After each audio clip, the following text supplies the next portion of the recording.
All right. Well, we are going to jump in and get ourselves started today. So, thank you so much for being here for our community conversation to support the upcoming opera, A Time to Act. Today, our discussion is called Arts, Belonging, and Youth Healing. I will first say that if you do not have tickets already to go see Time to Act, get your tickets to go see Time to Act. There are five performances February 28th, and then March 3, 6, 7, and 8. So, if you have not gotten your tickets, it's a great production to come see. There's a lot of fantastic themes. As you probably already know, this is set within a high school community and it explores how young people can navigate fear, isolationism, and unspoken trauma, and how a shared creative expression can really foster belonging and healing and give people the courage to speak out and find those communities. There are a lot of other themes in the production. I definitely encourage you to go and see it. But today's discussion is going to really focus on how music and performing arts can foster belonging, connection, and inclusion for young people. So we think we all know here we've got a really great group of panelists and a wonderful group that's here to be part of the conversation. We think we all here know that creative spaces, oh, hold on, we're going to get some more people in here, really do serve as a powerful entry point for youth. They can help them to build confidence, develop their identities, and find community. So today's panelists, we've got a great wide range here of creators, music educators, health professionals. They're going to reflect on how participation in music and theater can help mitigate experiences of isolationism, bullying, and create those supportive environments where young people can feel seen and valued and empowered.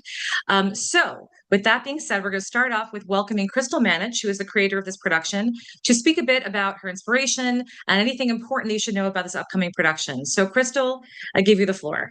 Hi, thank you so much, Rebecca. So great to be here and so great to see so many people it's coming here to support us.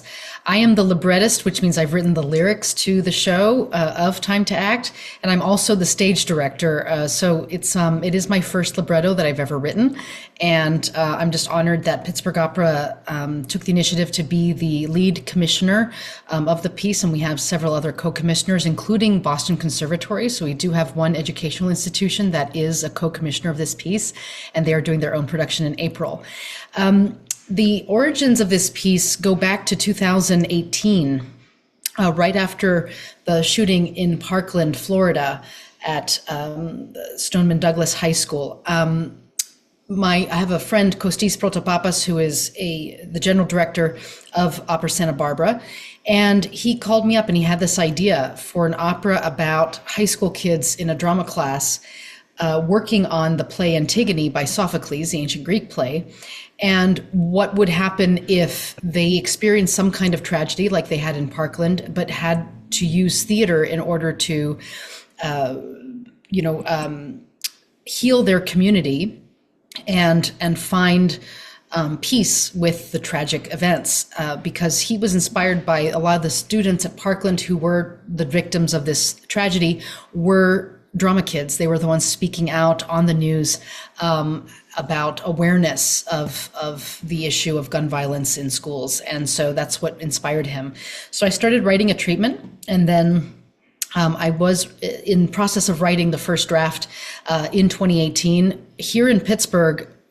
When I was directing Hansel and Gretel, and the Tree of Life shooting happened while I was here, and so there's actually a lot of there are some strands of influence from my experience just being in this community when that happened, and then I after that I went on to continue to work on the piece. During COVID, it kind of went away. I wasn't sure if it was going to be resurrected.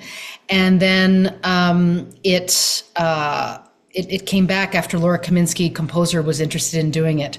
So it was a really incredible, fortuitous process for me to meet Laura. She is a tried and true composer, very incredible track record that she has, and really I have enjoyed this process with her immensely.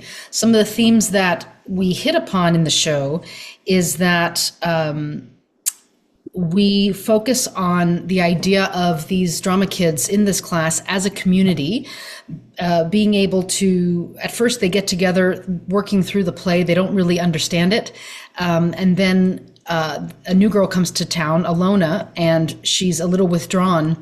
And then the students discover that she has a connection to a school shooting from 1 year prior. And it happens to be that her brother was the perpetrator of that tragedy. And so that information gets triggered by a safety drill that happens on stage. And after that, there was a lot of dismay within the student group, figuring out how to deal with the fact that she's now a part of this group. And there's one antagonist who's very much against her and saying that she is as much of a culprit for the event as her brother, because just by association. And so it really does explore what happens within a school and within the conflict that can arise within the students themselves. I think that there's a lot of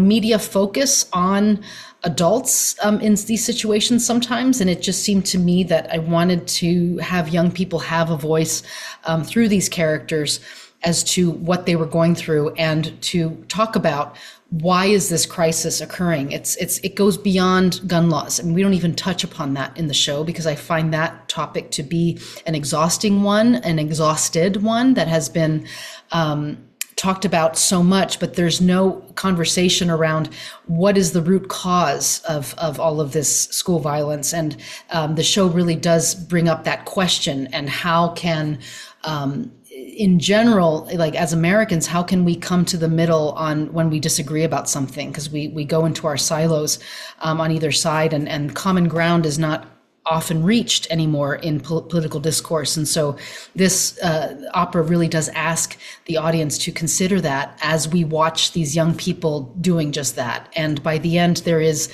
a revelation about how using this discourse and this distrust among the students can actually inform the play Antigone, and all of the parallels that they're seeing between Alona's life and Antigone's as well.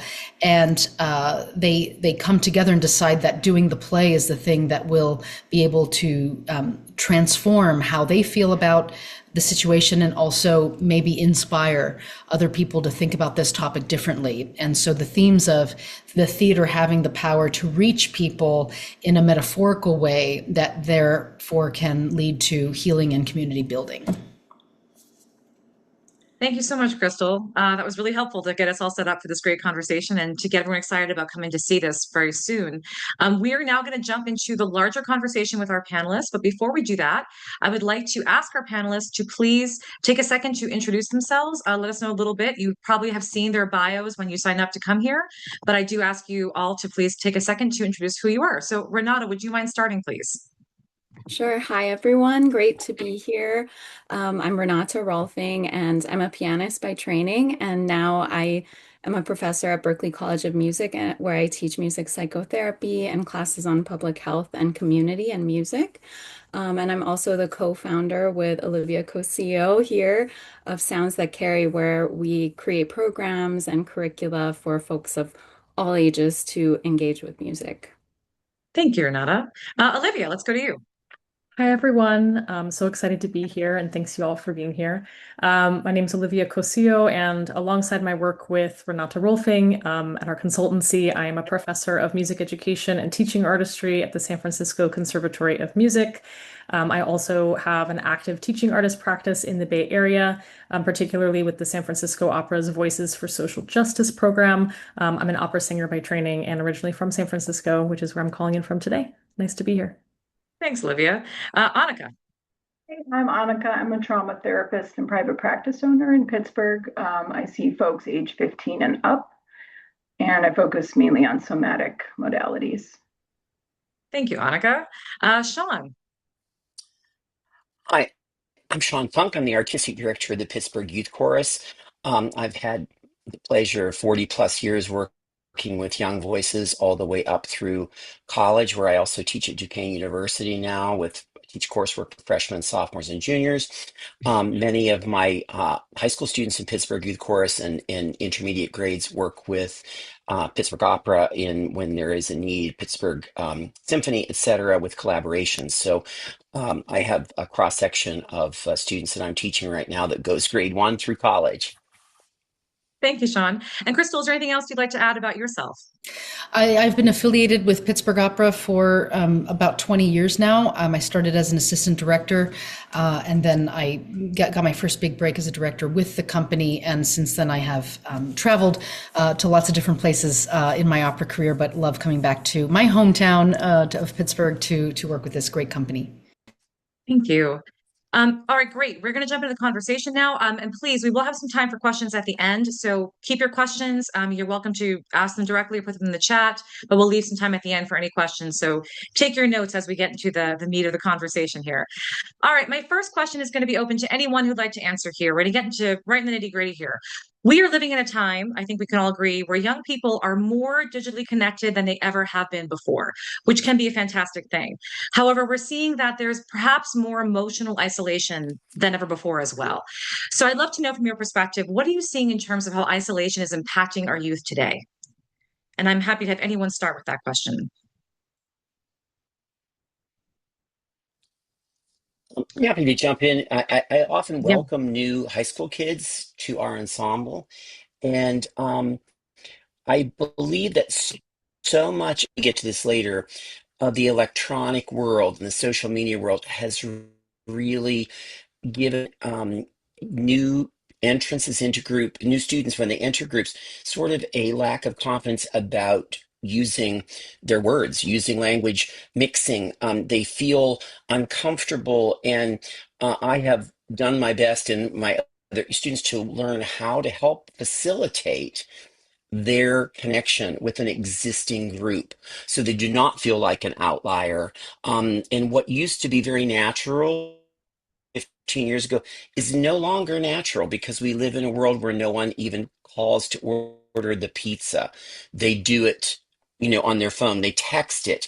So just that reciprocity of language, I think, it places us in a new way of thinking about welcoming these students to any group, whether it be music, dance, the arts, is school. We have to think differently. And I say we, as the leaders of this group, about how we facilitate that. Thank you, Sean. Annika, I'd love to throw that question over to you, especially because you work so much with individuals that are kind of going through trauma needs and re-entering into society. And I'd love to know your thoughts on that, especially if you can speak to whether or not you're seeing that youth are asking for help. Are they able to ask for help, or do we still need trusted adults to kind of come in there and help identify when a student or a young person needs that help? Um, I'll start with the last part first. I would say on that end, about 50% of young people I see are asking themselves, and 50% parents are encouraging them to attend therapy. And in my experience, choosing to come themselves does impact how they engage and the start of the therapeutic relationship hugely. The other parts, I would say this is mainly social media, but certainly not only social media. Perfectionism, Mm-hmm. false perception of where they should be developmentally, who they should be developmentally, so on and so on, is affecting self-esteem, and that can lead to increased symptoms of anxiety and depression. Certainly, Absolutely. yeah. How do we feel about youth being overexposed to information? When students and young people are there and they're online, there's such a constant news cycle, a constant social media stream that's kind of hitting them all at once. Is that causing undue anxiety, depression? Renata, I saw you came off mute for that. Yeah, I so appreciate Sean and Annika what you said. And I think it made me think about how now a lot of young folks, certainly the folks I encounter in classes or programming, they feel like everything has to be an output. And so there's not a lot of time for processing, and they're also not as able or don't have spaces where they can practice interaction in a non-judgmental way. And so I think that that's something that the arts and creating really does for folks. That's great. Let's move into that a little bit more. I love that, kind of as a follow-up. So, if we think about these environments where we can help young people get those skills to process information, to be more present, to self-identify when they need some assistance or some help in that, what kind of role can we see that communal experiences play, like music and storytelling and group creative work? How does that really help with counteracting that isolation? I can speak on that. I think a lot about performance as a container. as opposed to social media and, all these other spaces we've talked about today that really have no limits. It can be 24/7. Performance is temporal in nature, and therefore does create automatically a boundaried environment for people to experiment and meet one another. I also find, in my own experience and my experience with youth, that I think still the arts are one of the best ways for youth to meet people who are unlike them. I think the algorithm and kind of this self-selection that can happen in school environments with cliques and branding oneself goes out the window when you're in a creative space and you're writing your own story and there are no preset roles. So I think that, when I think about the value of the arts right now, I really think about it as this boundaried container, as well as this radical experimentation platform. I love that. I would absolutely agree. Yeah, Crystal. Yeah, actually, there's a character. There's only one adult character over the age of 18 in the show, and that is Robin Grace, who is the teacher. And the thing that inspired me to create his character was to draw from my teachers from the past, because of the good that I got out of them regarding, excuse me, exposure to these ideas and to being open-minded. And actually in the show, the teacher is encouraging the students to look at the play, try to see the parallels in their everyday lives, and he encouraged them to rewrite parts of it if it suits what they believe is to be true. And it leads to collaboration, excuse me, it leads to collaboration, and they're able to get outside of themselves, which is really exactly the point that Olivia just raised, which I think is a great connect. No, I love that. And I love, Crystal bringing up the fact that there's just this one adult character. There's such a fine line between creating a balance for supportive spaces for youth and then sports spaces for youth without the presence of an adult, and having there be that kind of, I don't want to say free reign, but we know that there are young people online kind of getting that free reign online to discover, sometimes places they shouldn't be discovering. So I'd love to hear more from the group here about the importance of having those spaces that may be without an adult presence in there. How can we ensure that that's still supportive without it being a free-for-all? I can say something that I've been thinking about. There's a great book that just came out recently called In Solidarity with Children, and it's by Madeline Lane McKinley. And she says in one of her first chapters, the only group that we still find socially acceptable to ask whether other people like is children. Like, do you like children? And I think, and she makes the case that we would never say that about any other group, or hopefully shouldn't say those things. But what she makes the argument for is that to lump youth in as one idea, right, can potentially be creating that free for all, rather than saying youth who are interested in activism in San Francisco, right? That's going to be a lot easier to make the case that those youth deserve their time to collaborate. When we start looking at these larger online spaces that just welcome anyone under 18, we're sort of erasing the variability that children just like us have personalities and interests. And I think I would love to hear from everyone else as well, but my opinion is that I think it can work to have youth-led spaces as long as we are tailoring them as much as we would expect for any other group in the adult. Mm-hmm. I love that. I just wanted to put a name in the chat that some of you may know, Gael Aitor, who created Teenager Therapy when he was 19, and is a hugely influential person in creative collaboration and the podcast space. And I found that I heard him speak last year at NYU, and he really talked about, having spaces where folks could actually listen to what people under the age of 25 wanted to say, and that they were really in control of it. And so, following up to what Olivia was talking about, I just thought I would put that in there as a resource. Thank you. Yeah. One of the ways in which we, in the show, portray these ideas that you're talking about is that there is a phone basket that the students automatically, and we see them do it, they put the phones into the basket at the beginning of the class and they get put away.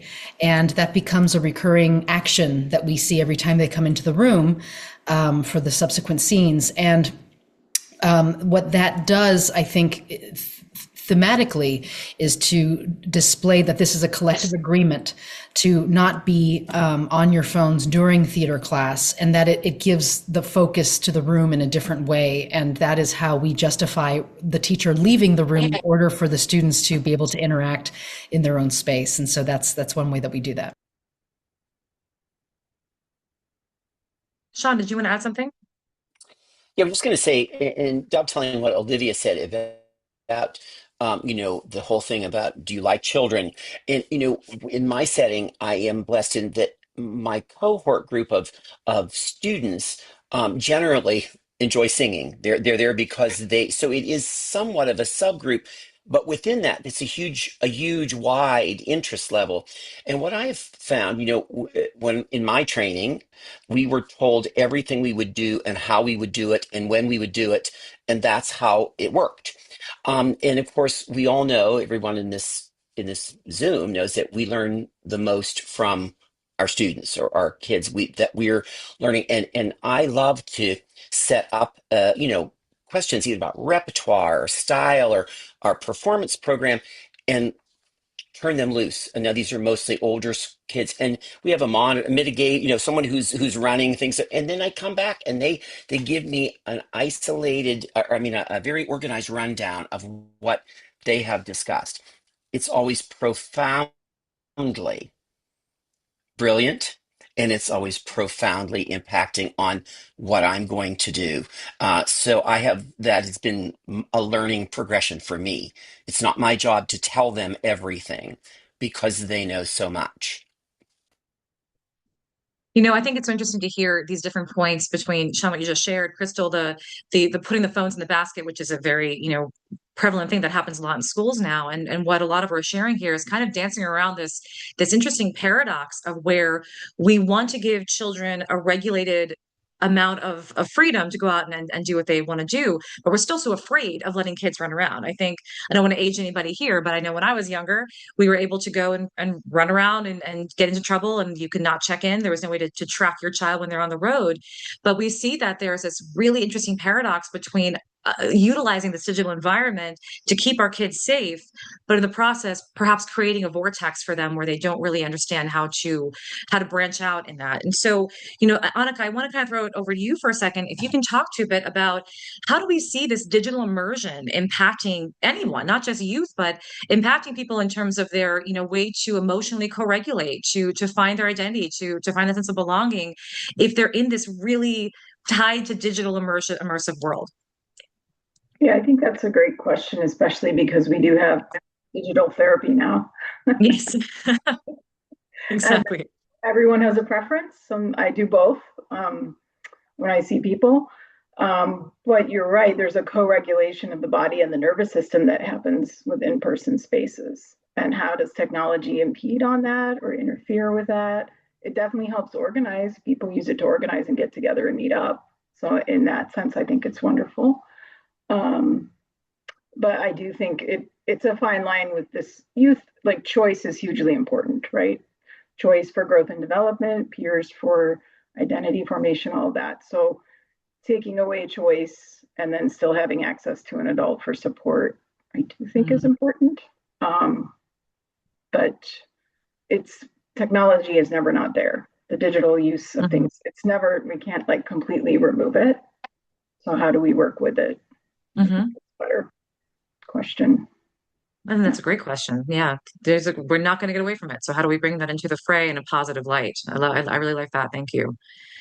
Have any of you that work with youth seen a student kind of come back to themselves when they're in these group environments, when they're in a place with other youth, when they're in a choir situation, when they're in a theater classroom? I'd love to know if there's a story and if you could share of when you've seen a kind of a young person find that they're in a safe space, find that sense of belonging, and almost a light turns on inside. I have one very recently. We did Pittsburgh Youth Chorus did a concert yesterday called From Stage to Screen. And I had a new high school student that came into our program, extremely nervous, kind of reticent to share, not totally isolated, but not mixing either. This was, of course, at the beginning of the semester. And as we talked and had, a time for her I could see her settling in, other students reaching out, getting more comfortable. And of course, she shares with me, I don't read music very well. And of course, I responded to her, I don't care because you love to sing and we're singing, and there's many ways to sing. There's many ways to make music. That's not, and then we started to have these discussions. And yesterday she sang a beautiful part of "For Good" from Wicked, and everybody was. And my point was, she had this moment when she knew that she was accepted for her instrument, for her musicality, for her sensitivity, for her artistry, without the skill set that some of her colleagues had, which for this setting, it did not matter. And of course, the old school choral people, you have to read, and I'm not against music reading. Clearly, I've spent my life working with that, but I just want to make that point that in this case, she really has opened up because she knows she's accepted with her unique talents in the way she presents herself. And I think that's something that transfers far beyond music literacy and singing, but it was a prime awareness to me is look at what has happened in this environment with supportive peers and supportive people. She is a completely different person in our presence than she was when she came.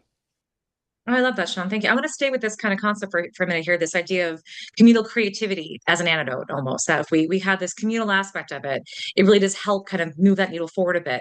So Sean, I want to stay with you for a second because I like how you're speaking around the fact that we sometimes with music and especially education, we put a lot of structures in there. Like if you got to pass this bar to be part of the group, you got to read the music, otherwise you're not, you can't stick around with us. But I think with chorus, especially, there are so many other elements. There's the structure of chorus, the breathing together, the music making together. It really can shape that belonging. And I wonder if you can speak a bit more to that. Like, how do you see those other structures of chorus and that communal aspect of it shaping belonging for youth? Well, I think that one of and this is an analogy that I use, and I certainly didn't have this early on in my career. When vocalists come together, they have unique timbres, they have unique ranges, unique styles, unique strengths. And when you're coming to a choral ensemble, whether it's a production number in an opera or a show or a standard choral literature, you have to homogenize those voices. So it's almost like the e pluribus unum, from many voices, one. We have to bring it to a beautiful tone unison. And I always talk about that as each one of those voices is wonderfully unique and celebrated, but we unite, we combine.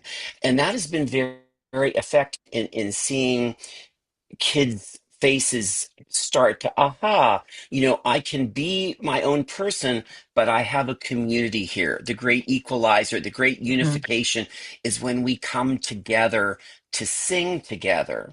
It doesn't matter socioeconomic, race. We're making one sound for one message, for one production, for one product. So that's something I've done is we celebrate our diversity, we celebrate our individual voices. We can also bring them together. That's great, Sean. Thank you. Renata, Olivia, I'd love to hear about you both in the same arena. Have you witnessed moments where that collective music making can help a person find themselves or connect with others? Absolutely. I also wanted to add on to what Sean was talking about with that idea of really working together and breathing together and singing together.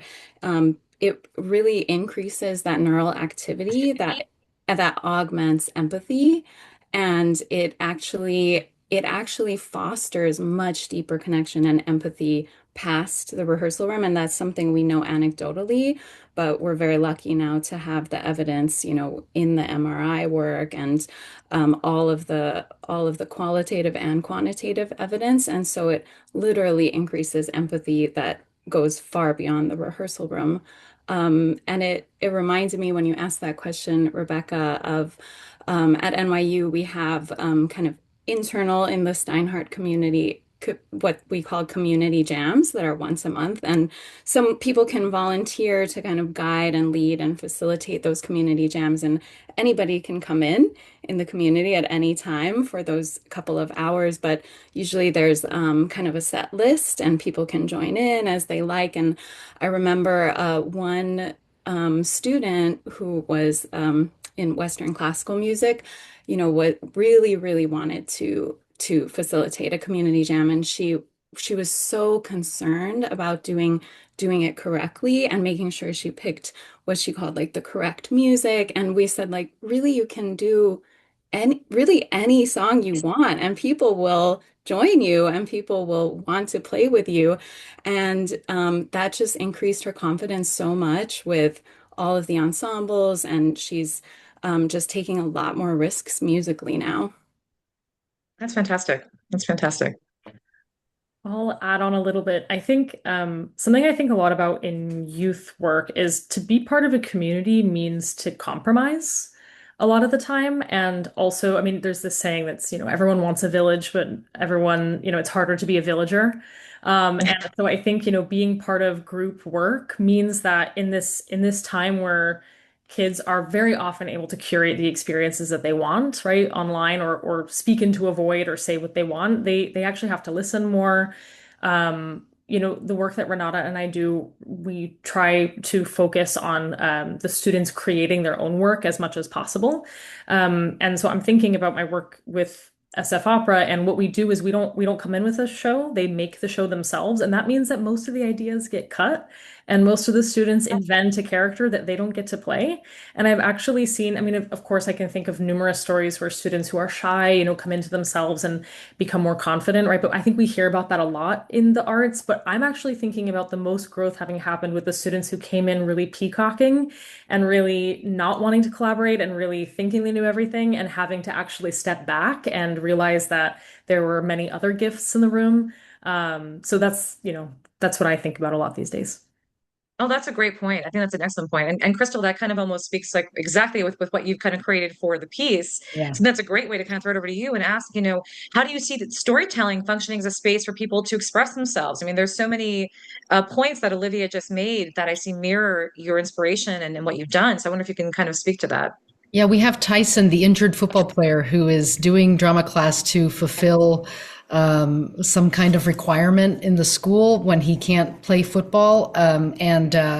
He's wanting to take on that role of, oh, I'm the captain on the field, so I'm going to be captain of the stage too. And of course, he's not very successful at it at first, and he's kind of an outlier in the class. But he's the one who becomes Alona's antagonistic scene partner, essentially. And throughout the course of the piece, he then develops develops empathy for Alona and her situation, but only after we find out why he is the way he is. The experience that he had with violence comes out in the climax of the show, and he's able to move on and to join the group again. Something that Sean said, which gave me chills actually, is that towards the end of scene 2, which is getting towards the end of the show, Alona, the students talk about how they want to rally to do this play for her and with her. And she says, I feel like you've heard me. And the chorus then says, one voice, and come together and have one voice. And I just find that to be so powerful that Sean, you said the exact same thing. I think that this is something that has been on my mind for many years, as I've worked on this piece for 8 years now. And just the research I've done and the experiences I've had, I really think that the arts and theater making are key to inspiring a new kind of community and union among young people, because that's what it did for me. And so I'm very passionate about putting this on the stage, because I feel that so much new work in opera has not focused on young people. It always did. Operas were always about young people falling in love, young people in different situations, finding adventures, and just contemporary pieces are not reflective of that. And I also think that it works in a different way too, where this is how we get new audiences to see the opera, right? We could get, if we get high schoolers coming through the doors next weekend, I really hope we do. I will be very happy, because I feel like when they see themselves reflected, they can think about what their own response would be and their own experiences. And I am very passionate about this idea of really utilizing performance to inspire young people to come to the opera. I love that, Crystal. Thank you. That's great. So we've been talking now very nicely and pleasantly for half an hour. I think we're warmed up. Let's move into something more complicated. And I think we're talking about some really great important themes here. And this is all wonderful, wonderful stories, and that's true. But let's get something a little tricky here. And Annika, I'm going to throw it to you first. But when we think about creating these spaces and we want to be truly supportive, we also have to make sure that they're built on inclusive and trauma-informed practices. And to create a space where we can allow individuals to go there. And Crystal, you've done a fantastic job of creating a really safe rehearsal space. But we need to make sure that we are creating institutions, creating groups, creating places that have really good trauma-informed practices behind them. Consent, identity affirmation, emotional safety. These are all really important things to allow people of any age really to participate fully. So, Annika, I want to ask you first, easy question, but what do you think are some really good key informed, like trauma informed approaches that organizations can consider when they're trying to tackle difficult themes like we have in this production? What should a company or a group do to ensure that that safe is ready to kind of dig into these hard topics? Sorry, I've got sirens in the background, but Okay. yeah, there's lots of things that can be done. I think consultation with folks who have that lived experience, and probably adults, and making sure that consent is involved in that, even because sometimes folks feel pressured to speak on lived traumatic experiences. So consulting there, discussing with a group what makes it safe before you even get started. So what happens if somebody has a trigger in a rehearsal? What happens if somebody thought they'd be really enjoying this and they're going along and they're just not, and they don't know why? Just making sure that access to mental health care is there, and that maybe like everyone in the group doesn't feel pressured to stay and see the whole thing through if it causes a bad reaction for them. So yeah, I think those are the starting points. Telling the story in a thoughtful way that doesn't glorify or include unnecessary details. A lot of people have this experience now, unfortunately, right? But not everybody does. So I think that most people would assume they know the basics there, but again, really digging in and seeing what might be triggering, what's not. Something that triggers someone else is not going to trigger everyone. And that's the like fuzzy space here, is everyone can't know what they're going to react to. But it's really how the group responds to someone once they're in a trauma trigger, and how supported that person feels in that moment. I think that would be the thing that might have them come back versus leave or experience shame from it. Yeah. That's a great point. Annika, can you talk a bit about self-care? What kind of techniques can people do for self-care? Even if, we think a lot about the individuals that are witnessing this, but even the creators themselves or the staff involved. There's always a lack I see of people putting the mask on yourself first before helping somebody else. And there's that wanting to dig in and help someone before you're able to. But how can someone be more aware of the self-care things that they need so they're able to be a good steward? I would say number one, be aware and understand what vicarious trauma is.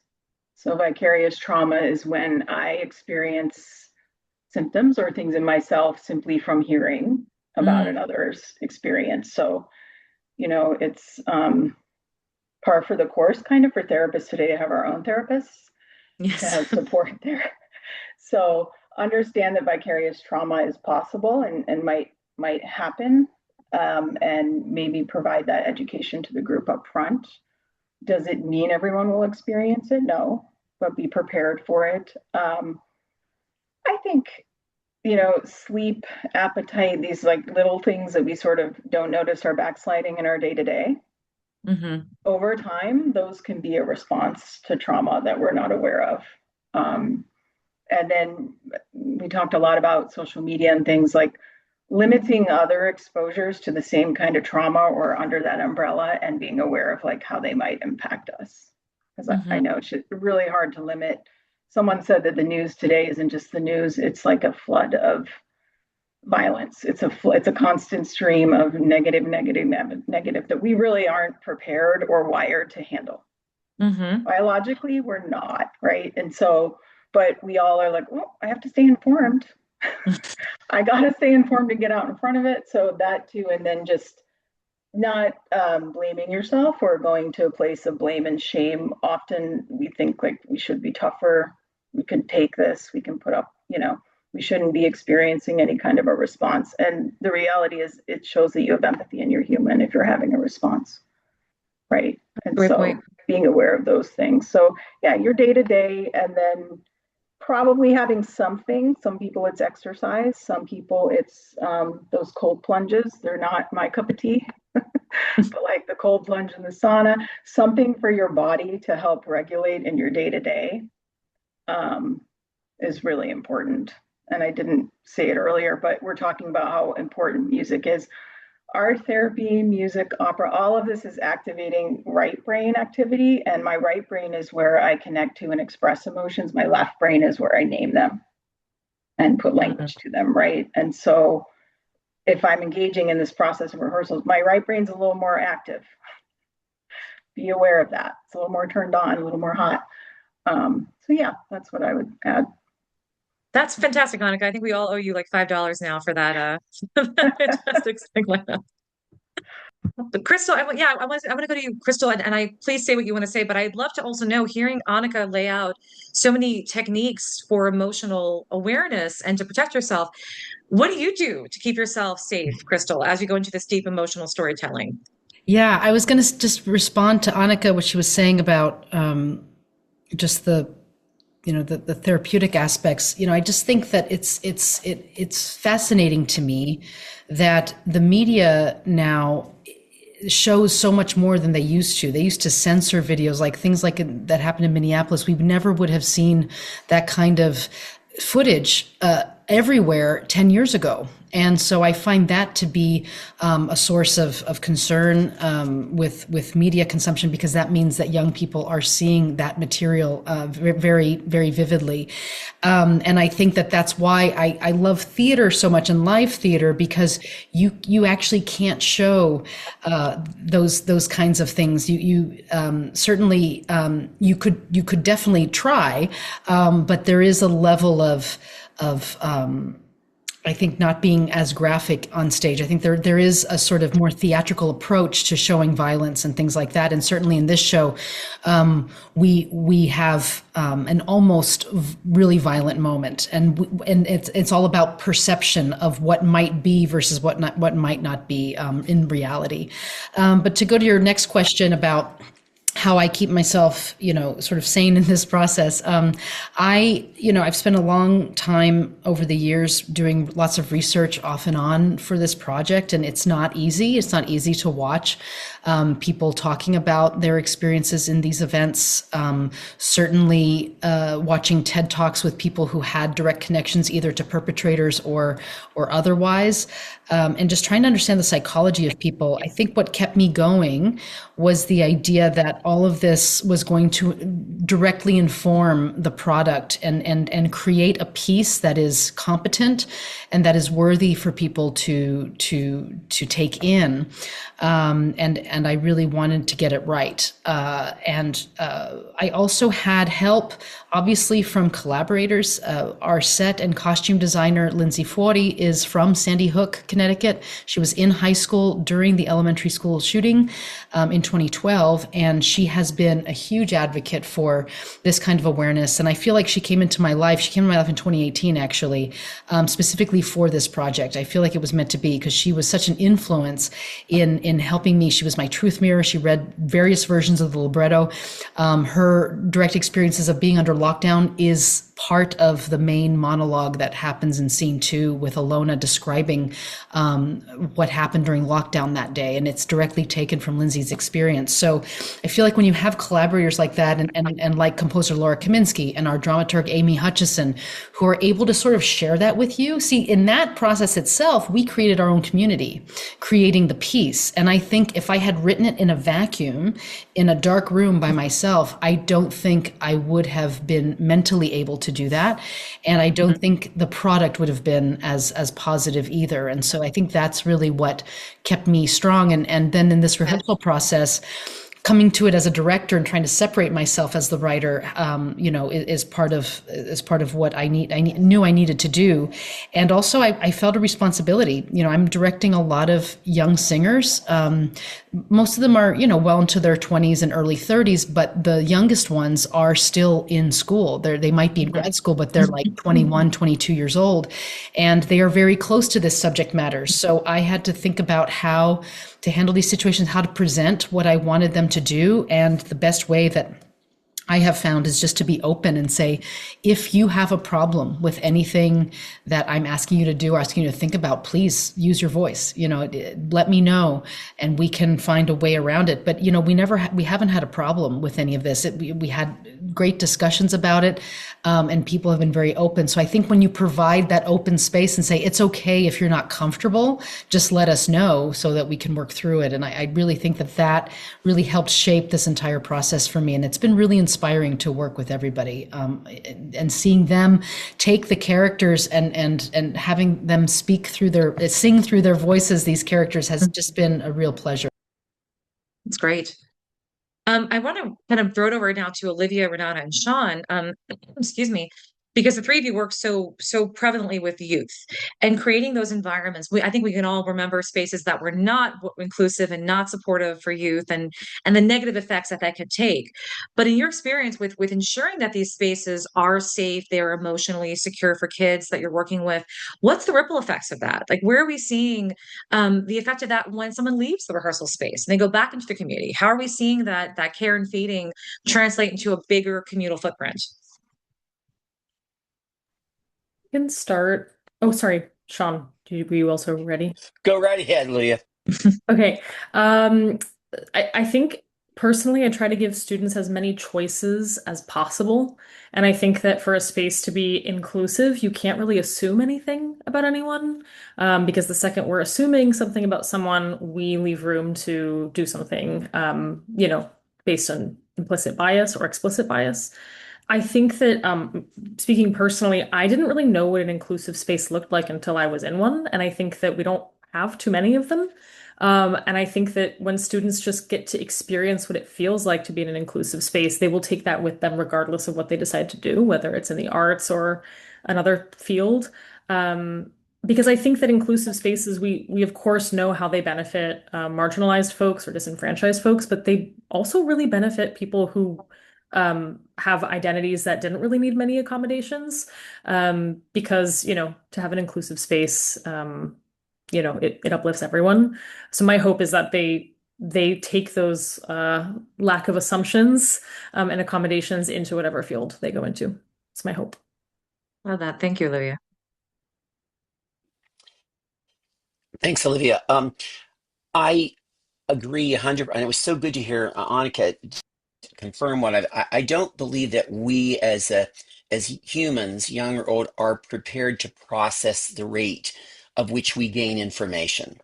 I have high school kids, middle school kids that have on their hip pocket, they have footage of the latest disaster from the other side of the world in 37 seconds, and there's so much, I just don't think, I know we can't stop technology and I don't see it, but I think it's more than the human can process, and that gives us such an overload.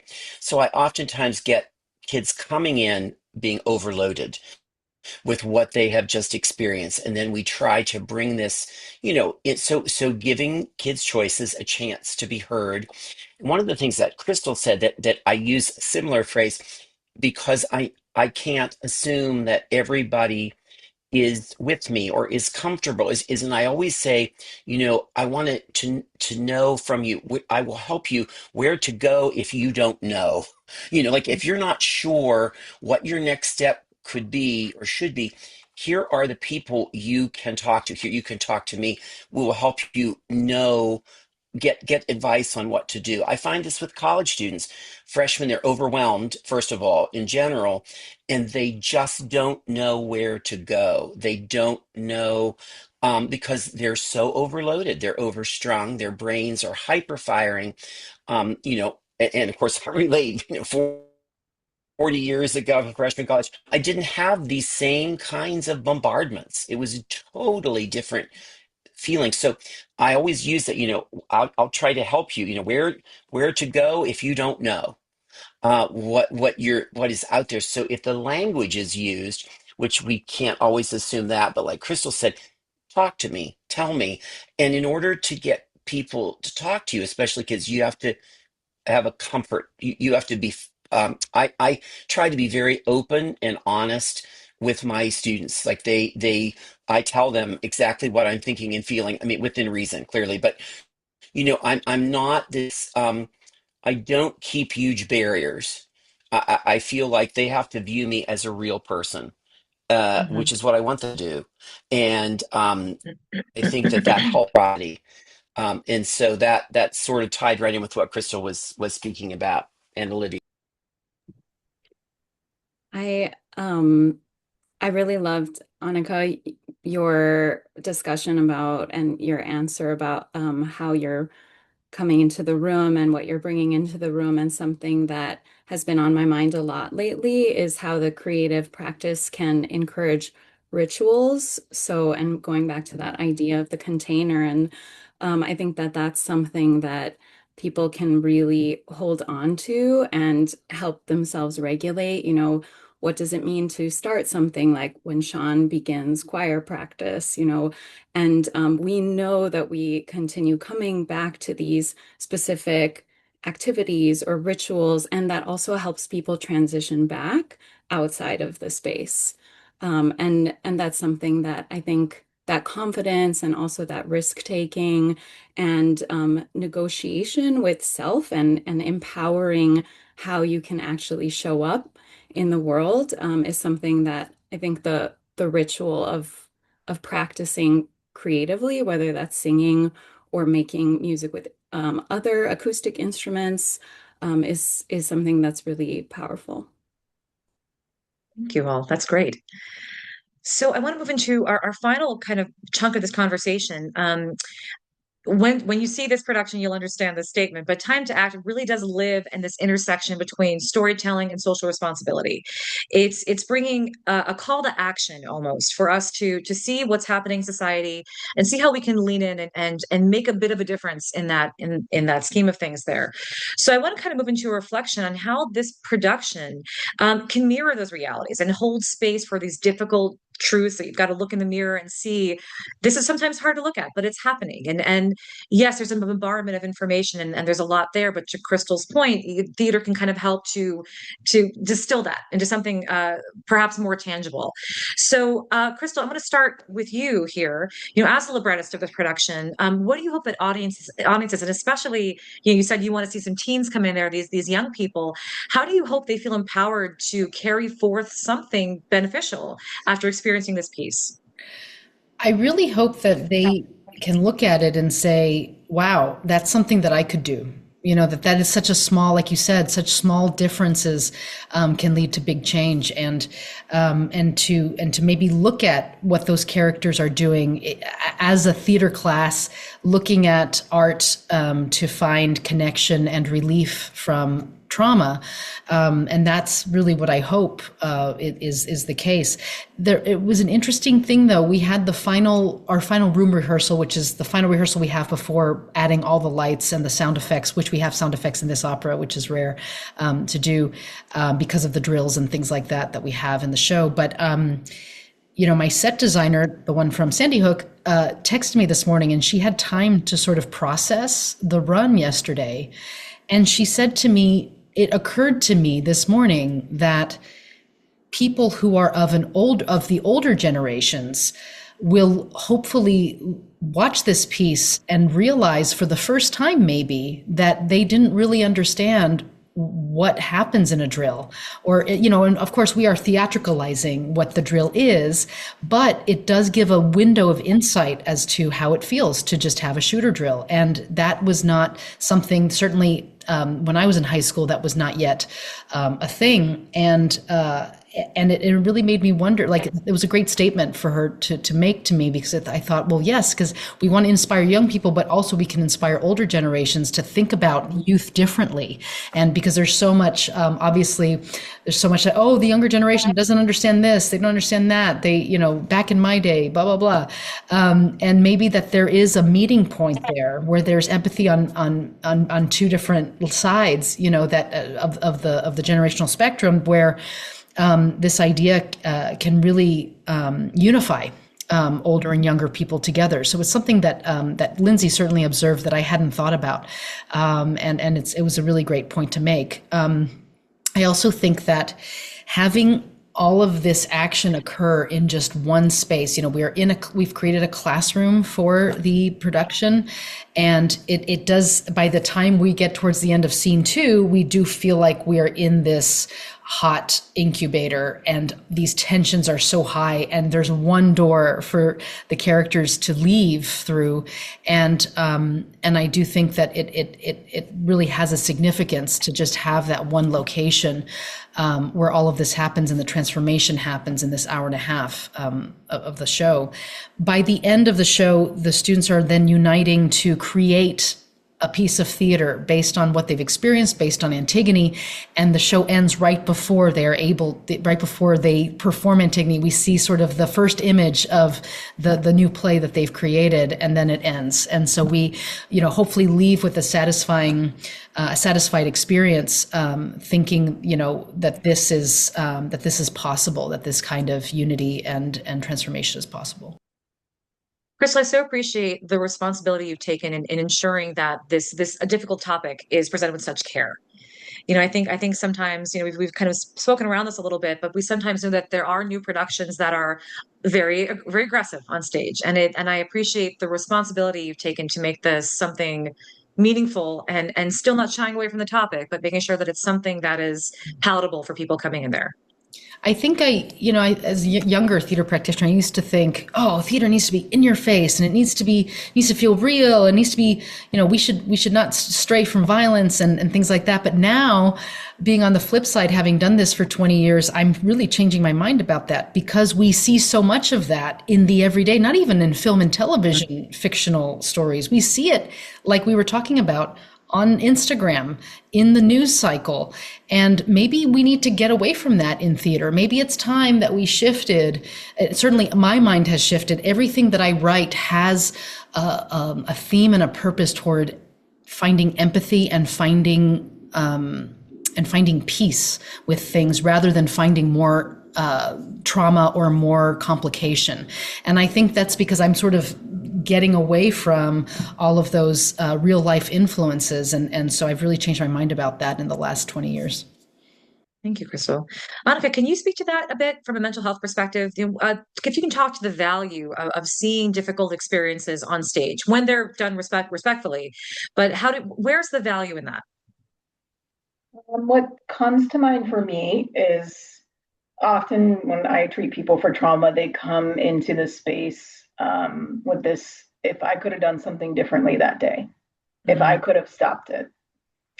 I think having this out there and keeping the conversation going about it could help them understand, no, there's nothing you could have done to stop it, and it's not your fault. So if we don't have it out, if we don't talk about the hard things and we kind of shove them away in the closet, people turn to inward to understand traumatic experiences, and they often isolate in that.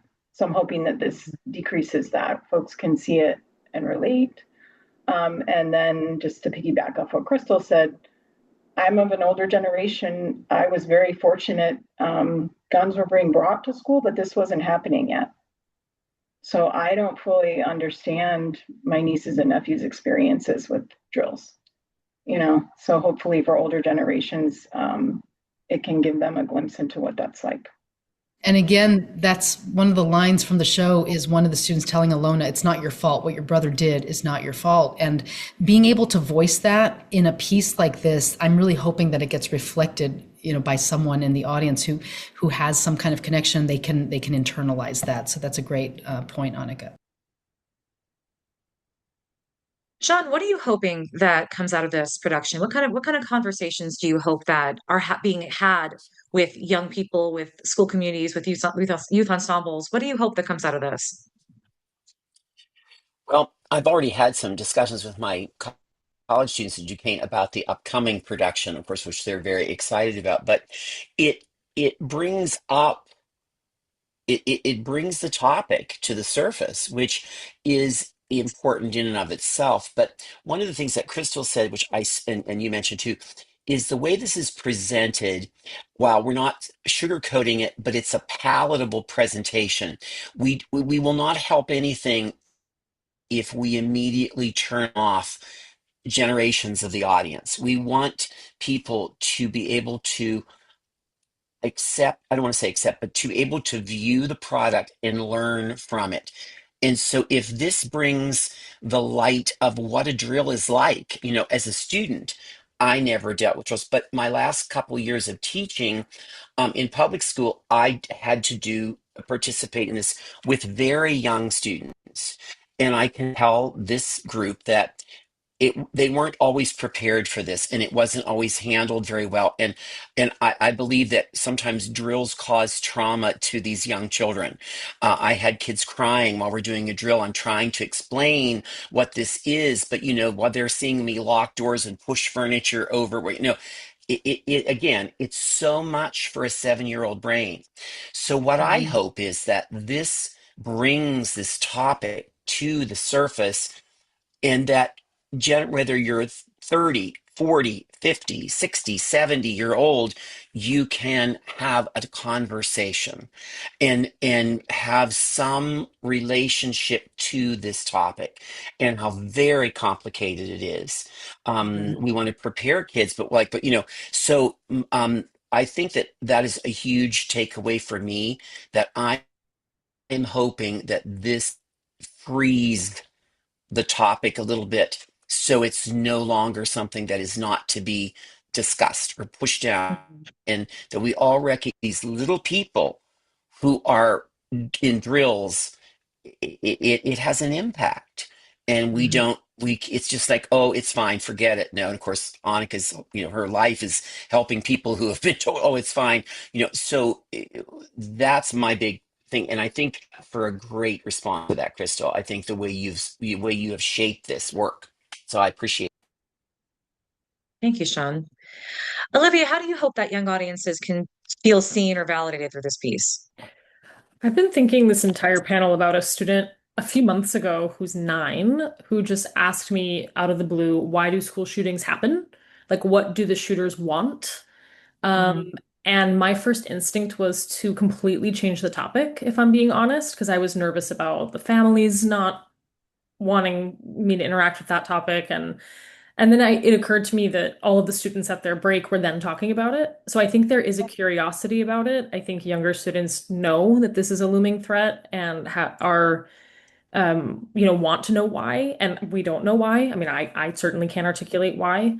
And so I think that every art piece about something is another opportunity for someone to connect with it and for someone to watch it, experience it, and feel that, that speaks to whatever their curiosity is. I also, my hope is that, in a lot of these situations with violent crime, a lot of attention is given to the perpetrator. And so I think it's interesting whenever there is a consideration of the people impacted by the violence as well. So my hope is that someone might connect with this and get the answer they're looking for, or get closer to people in the same audience asking the same question. Thank you for that. Renata, how do you see the themes of this production reflecting these emotional realities that we see young people carrying? Yeah, I think what's so beautiful about the themes and the struggles in creating a production like this is that it you know that it offers everyone, especially young people, the realization that their story, with all of its messiness and grief and loss and joy, is worth turning into art, and that their stories are important, and that it's not like someday when you've, practiced and become, done 20 years of school and becoming a quote professional artist, but actually their stories are worth validating now. And I think that that is really hope made visible in a production like this. Thank you for that. So before we open up for some questions for the audience, I want to ask everybody, my lovely panelists here, just for one final thought. If you can each share one small but meaningful way that you see hope showing up for young people right now, and how can we continue to nurture that to move forward? So, Crystal, I'm going to ask you first. One small, meaningful way we see hope showing up right now, and what can we, if there was a marching orders for people that are here in this conversation today to take with them when they leave, how can they nurture that moving forward?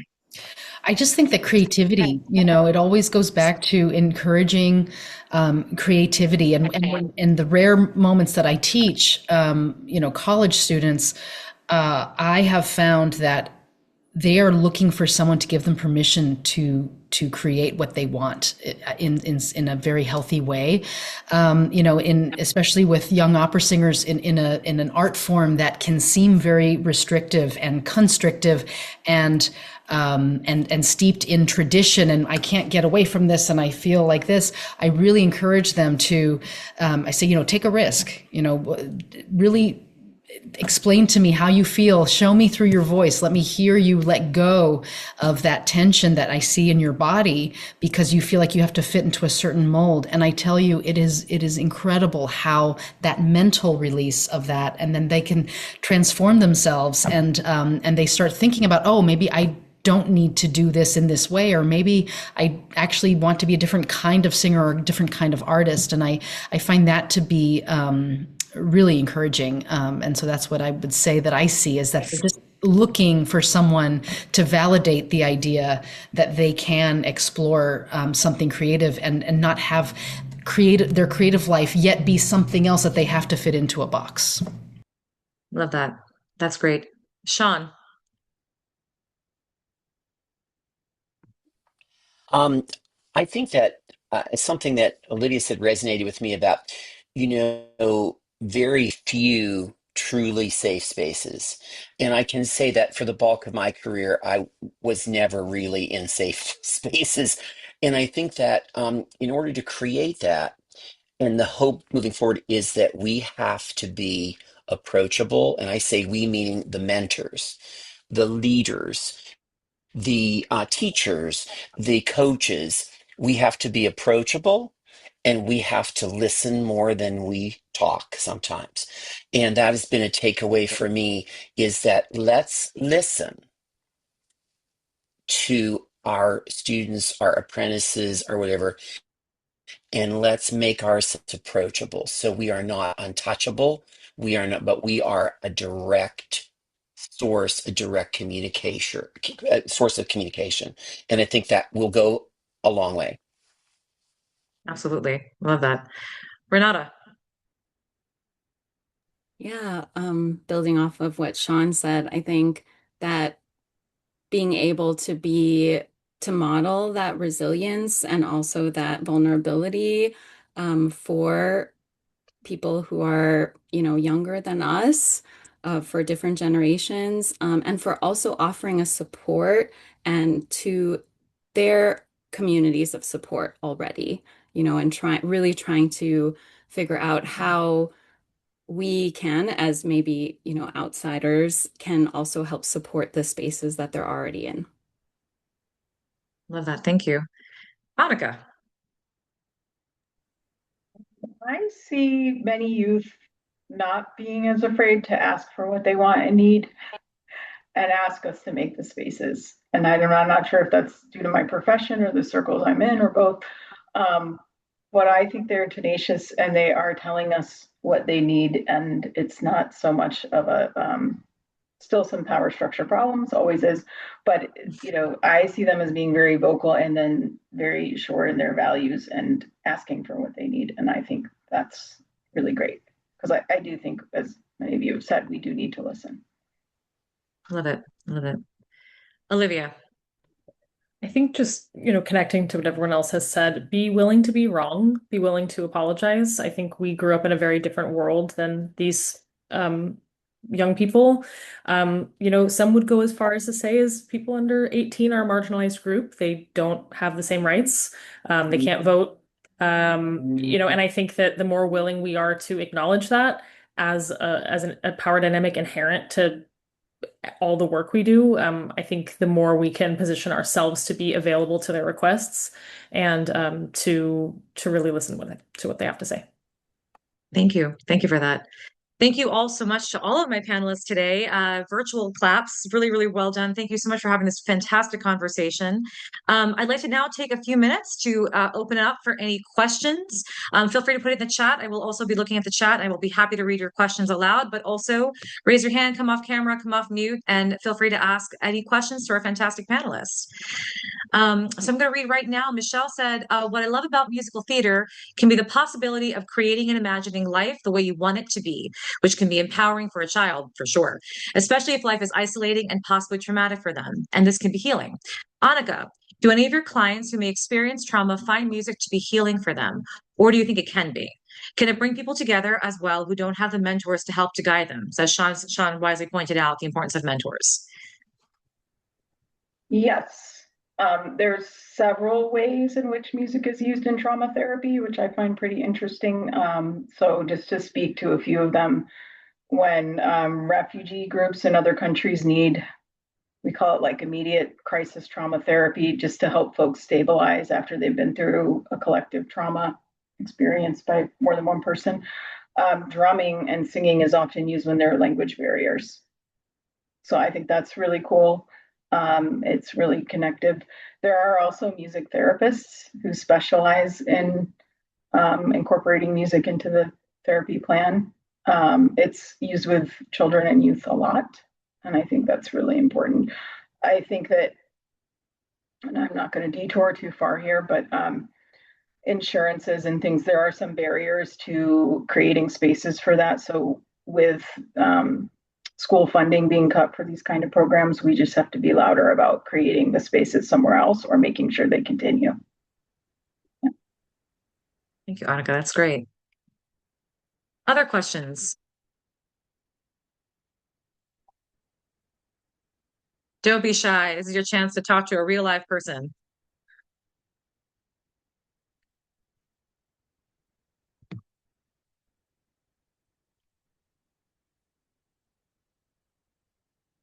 Going once, going twice.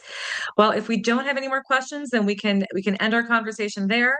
Thank you again all so much for being here.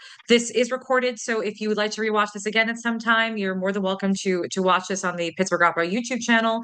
But thank you all so much for being here, and please have a fantastic Sunday and go see Time to Act. Thank you, everybody. Thank you all. Thank you all. Bye. Thanks, everyone. Bye-bye. Bye. Bye-bye. Thank you.